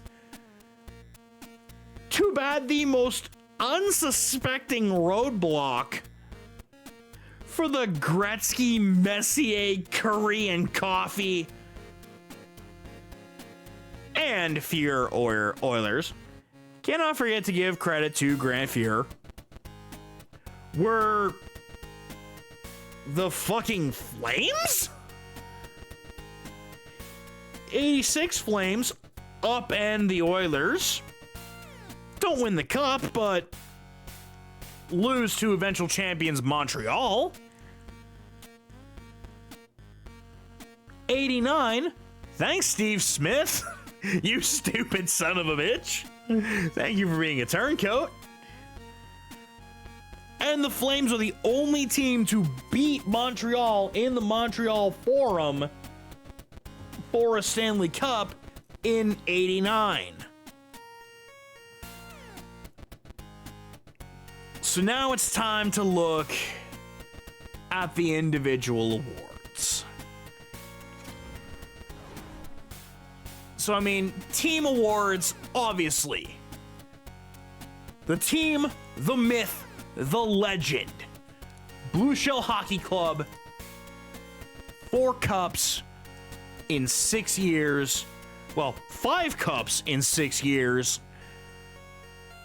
The only one that actually stymies us is, surprisingly, the 21-22 Avalanche, who did it both IRL and in our Blue Shell Hockey Club simulation. President's Trophy goes to the Washington Capitals. I have nothing bad to say to the Washington Capitals in this series. They were a fucking menace, and it took a 7-game series for us to vanquish the demon. They've met us in the finals before when we were a Western Conference team. So I have nothing bad to say to the Washington Capitals. They are a fucking demon. And if it's not them, it's the Avalanche. Or I guess if it's not the Avalanche, it's them that gives us a fucking run for our money. So, nothing but respect to Unk Ovechkin and the Washington Capitals. And I say Unk in the most, like, endearing and uplifting way possible, because while Unk typically says he's washed, yeah, no, that 7-game series would say, Ovechkin's not washed. Unk still got it. Unk still a fucking menace. So, power to the Washington Capitals. We got the President's Trophy. The Clarence Campbell Bowl, which that goes to the best team in the West, which this year is the Winnipeg Jets. Although the last 2 years have been to those cunt sacks in Edmonton. And I really hope it's not 3 years in a row.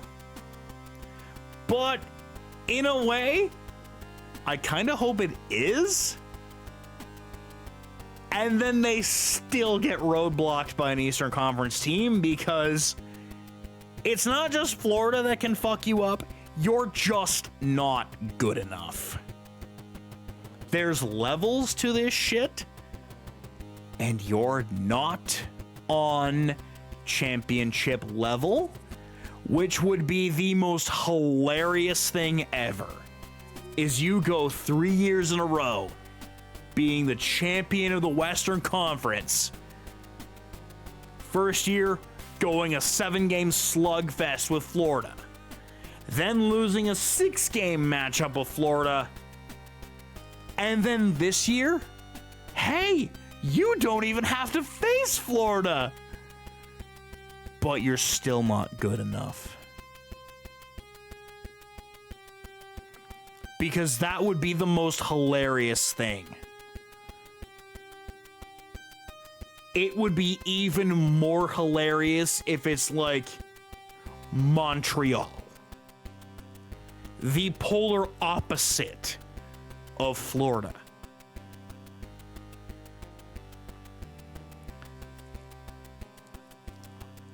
I would have the most obnoxious belly laugh if that becomes a thing. But that also requires a Montreal-Edmonton Cup final, and the league's not going to let that happen. One of the two Canadian teams is going to get fucked in the conference finals. So, yeah.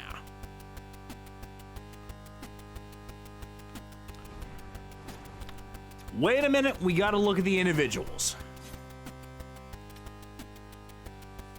So I don't know what this is going to land on. But let's see where it lies. Do we get more than goalie awards? Okay, so it lands in the Art Ross, which goes to David Pastrnak, which, yeah, hang on, did the Bruins even make the playoff finals?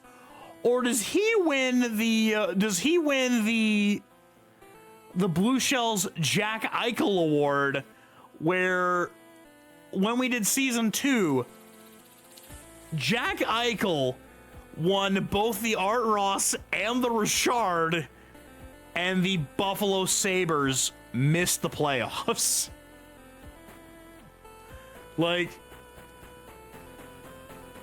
I gotta double check back in, is like, did the Bruins even make the playoffs?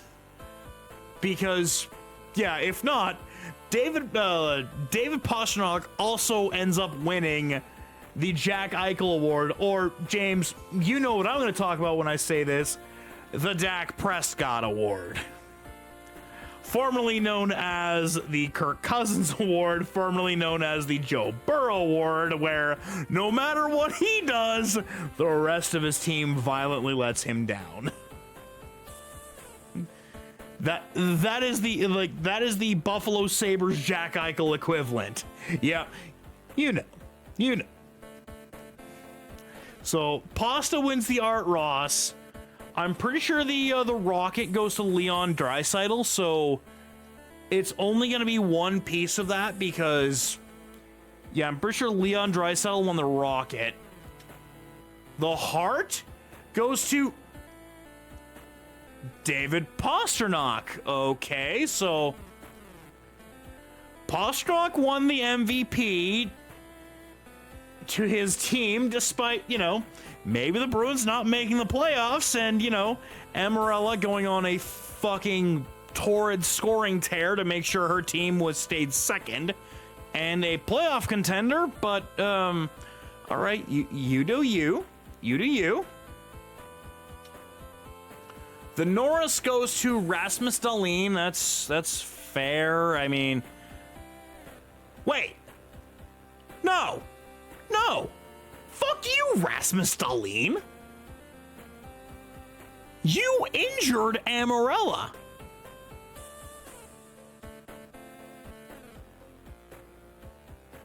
Motherfucker, you're a dead man walking. Fuck your best defenseman award. Fuck out of here. You injured one of our best players right before the playoffs. You shitbag. Fuck off. Lady Bing goes to David Pastrnak. Yeah. Even IRL, like, David Pastrnak does not take a lot of penalties IRL, and, like, say what you will about the Big Bad Bruins. The Big Bad Bruins have always had at least one dude on that team where it's like, you can't be mad at him. For the most part, it's been Patrice Bergeron, and now it's David Pastrnak. And you know what? That's fair.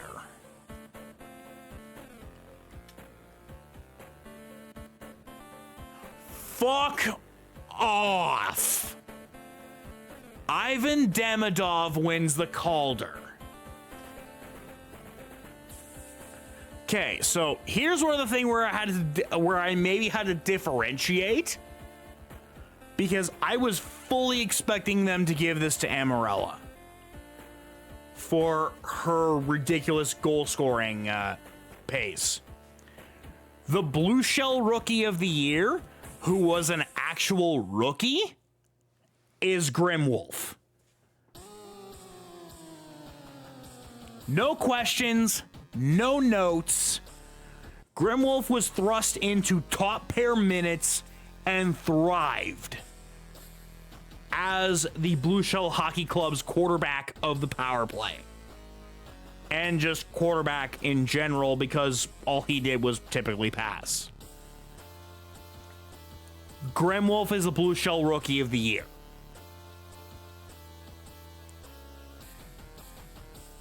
Insane was up for consideration because he didn't play goalie the year before,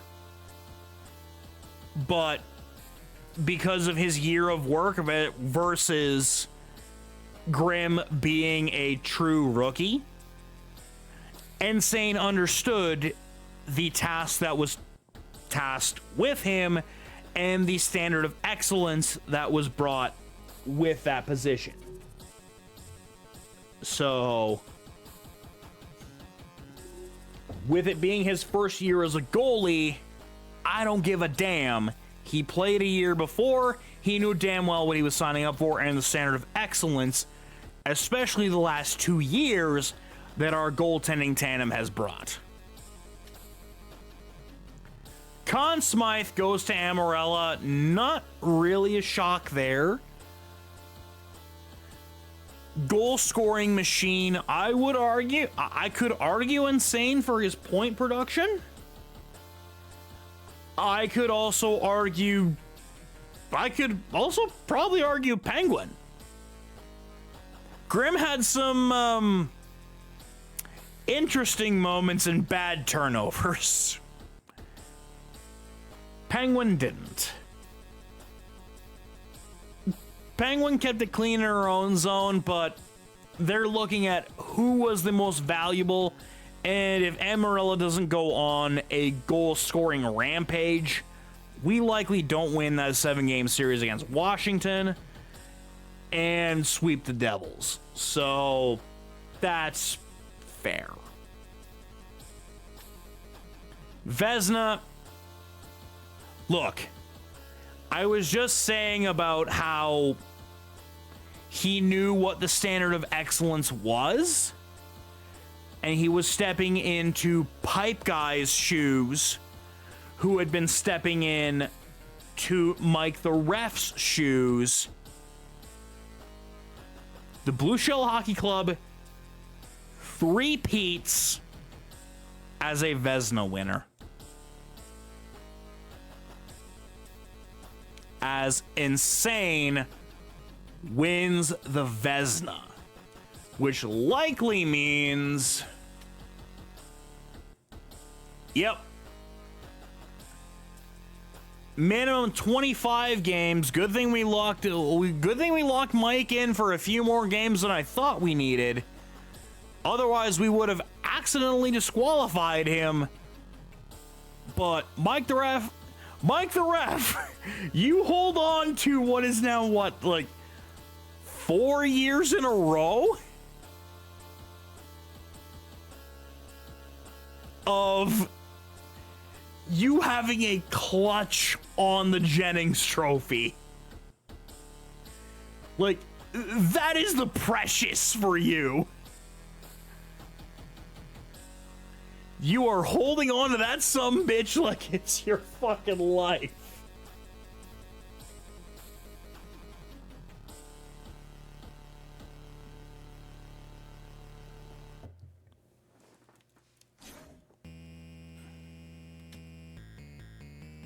The Masterson for perseverance, sportsmanship, and dedication to hockey. Jakub Slavin. Yeah, that's fair. I think in the game, this is just sort of arbitrarily given. Especially because last season was Sean Monahan.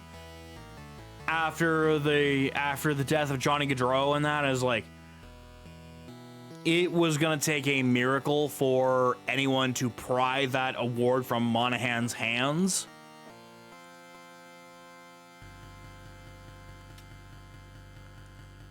Barkov wins the Selke, which means we lose that 1 year that we had the Selke.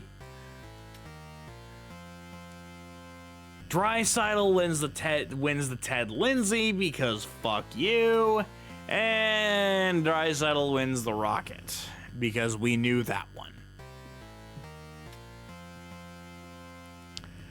So the only individual glory we got was the goalies. Which for this season, that tracks because we have Amarella closing out the season as our top point getter with only 65 points. But 47 goals put her in the Rocket conversation.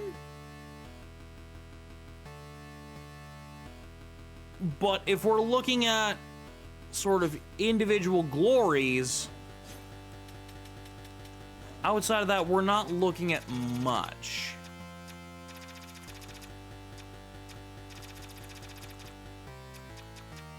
Meanwhile, Insane had 21 assists through the regular season, while Mike the Ref had 13.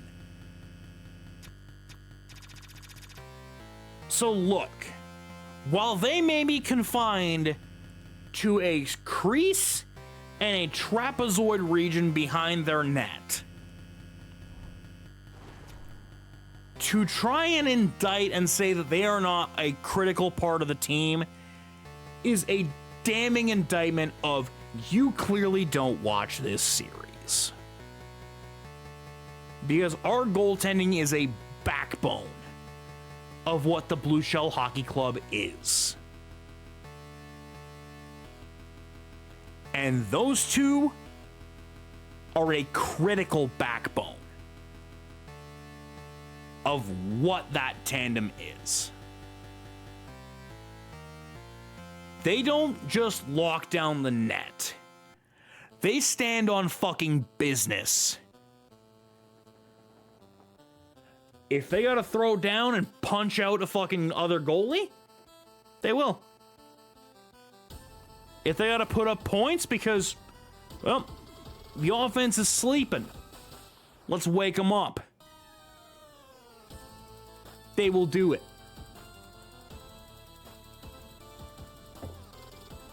That's why they're the tandem. That's why they are them.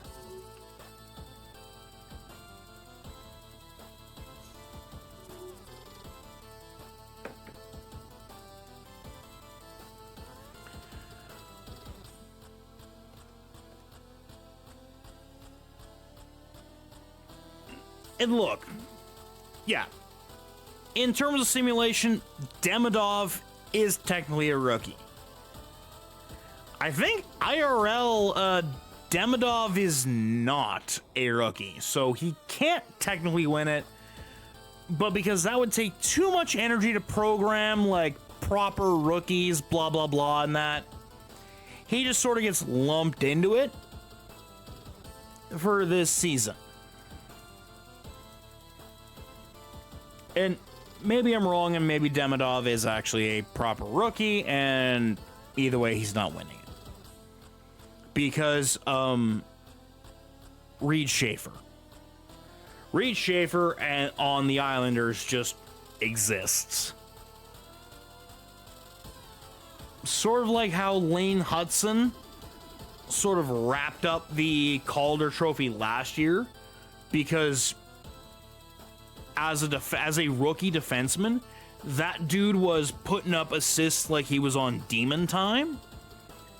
In any other year, the Calder last year was Dustin Wolf, the Flames goalies to lose.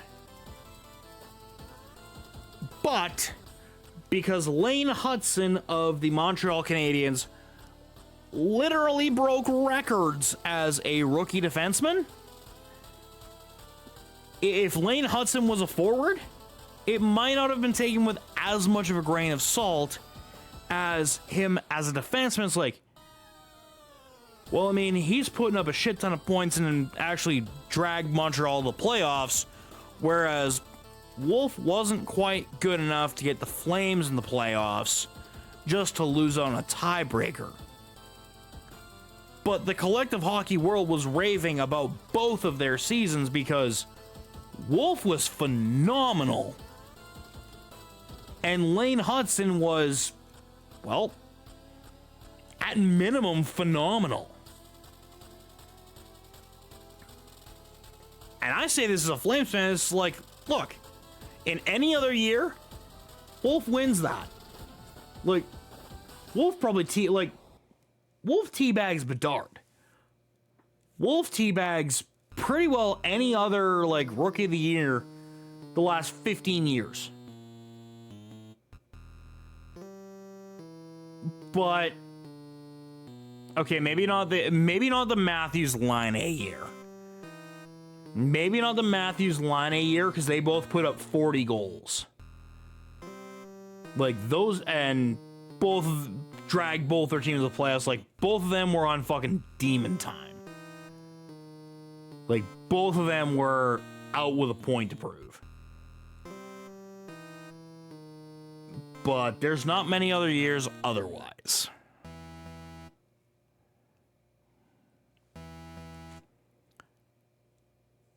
But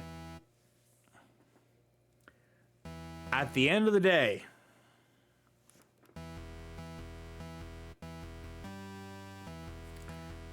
just gonna ditch the headgear.